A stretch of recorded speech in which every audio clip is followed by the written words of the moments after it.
In my pre-sannyasa life in Calcutta, I was a professional, I was attending the office, doing work. I happened to meet my Baba, Gurudev. I had Diksha from him.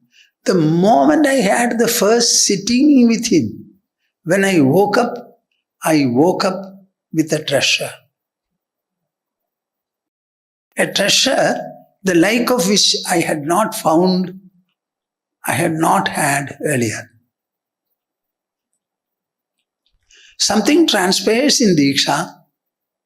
The Guru instills into your personality something not in the way of matter or energy, but something different, the third thing, the inner presence, the spiritual stuff.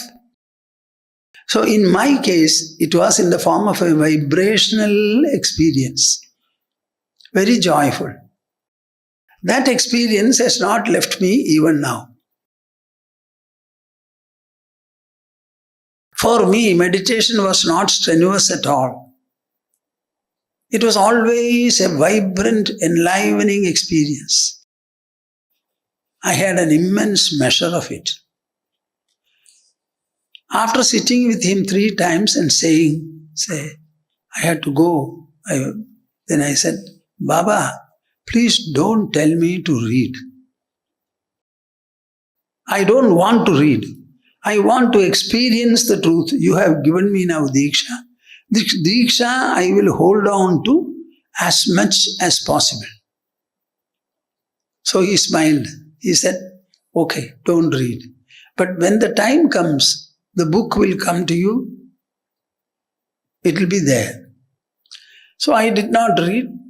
Every day I used to spend 2.5 hours in morning and night or evening. On the holidays, I used to spend 4 hours. For me, this meditation was a kind of a fullness of my being. Fullness. It all because of the sincerity, the zeal with which I followed it. The bhakti I had for my Gurudev. Gurubhakti and zeal, zealousness, that is the only factor, nothing else. You cannot be a pseudo-seeker. You have to be a seeker. Earnestness should overwhelm you in the whole process. Maybe about 1 or 1.5 years past, the first book that I happened to see on my table was Mundakopanishad. When I read Mundakopanishad, the whole picture changed. It is in Sanskrit. It is. With commentary, I started reading. I got all the relish I wanted, I was missing. That inaugurated the so-called scriptural reading and exposure in my life. I started reading quite consistently. While traveling on the tram, I always used to read. Every day after coming back from the office, maybe taking a little coffee, I used to meditate. Then the reading will be sometime by 9:30, 10:30 like that for about 1 or 1.5 hours. Every day I meditate. I have the so-called pleasure of meditation. At one time I described it as intolerable pleasure. Why should I have this? Every time I meditate, it is so pleasurable. Is it for enjoying the pleasure periodically, like appeasing the hunger by taking food? Is this the goal of life? What is meant by jnana? So I had somehow the discrimination that this experience which I have in meditation was not the be-all and end-all of spirituality. It comes and goes. Can I or do I want to be meditating forever? Is spirituality a complement to life or is it an annihilation to life?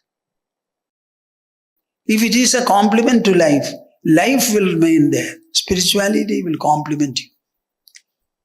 So am I supposed to meditate and meditate forever? Then where will I be? Only the meditation state will be there. Will I be able to speak?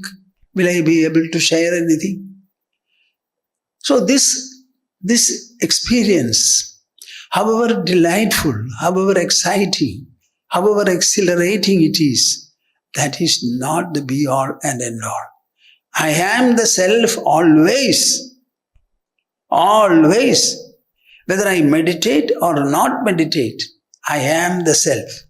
And the self does not need to meditate. I am the I. Always.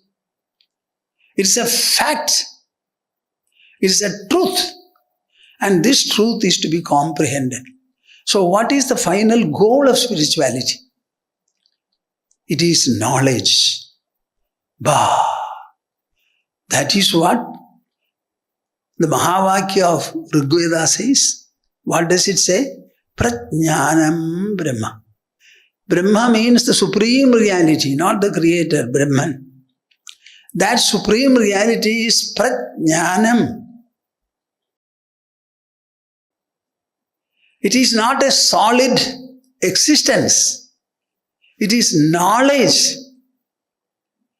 Not only knowledge we already have. Physics, chemistry, mathematics, all these we have learned. It is not the knowledge of an object. Everything is an object. Physics, chemistry, mathematics, anthropology, physiology, sociology. All are about the object entities. Objectude, it comes under. This knowledge is different from the objects. It is of the subject, where the senses cannot penetrate. It is inside the body. Can you see a thought? Can you hear a thought? Can you perceive a thought? Or a thought is experienced and felt.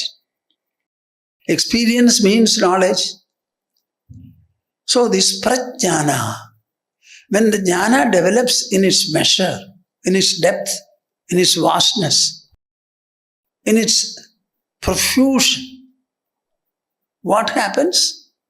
The subject and the object differentiations totally vanish. You transcend the subject-object differences. And what do I mean by enjoying meditation?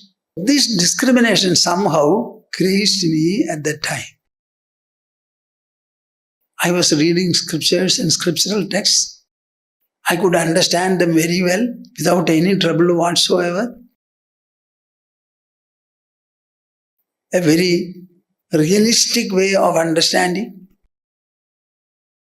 So the exposure through the scriptures and scriptural compositions and the meditation that I was continuously every day doing, these acted like the wings of a beautiful bird.